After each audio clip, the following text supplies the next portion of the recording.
Ready.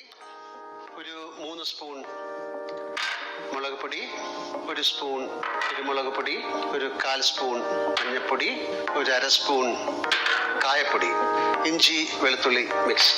ഓപ്ഷനിലാണ്, വേണമെങ്കിൽ. നമുക്കിതെല്ലാം കുറച്ച് വെള്ളം ഒഴിച്ച് ഒന്ന് കുഴയ്ക്കാം. അധികം വെള്ളമാക്കാതെ കുഴയ്ക്കുക. ഇതിൽ നന്നായി പുരട്ടിയ ശേഷം വെളിച്ചെണ്ണ ഒഴിച്ച് വേണം ഇത് കുഴയ്ക്കാൻ. കുറച്ച് കരിവേപ്പില, ഒരു ഫ്ലേവർ.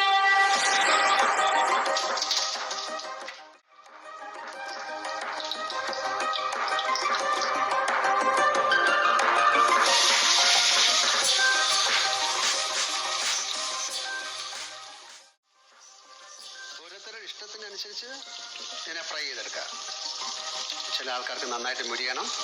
ഞാനൊരു 5 മിനിറ്റ് അല്ലെങ്കിൽ ഓരോ സൈഡ് 2-3 മിനിറ്റ് അങ്ങനെയൊക്കെ ചെയ്യും.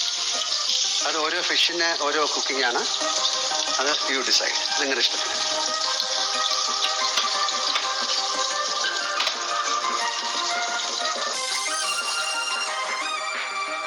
Fish fry ready.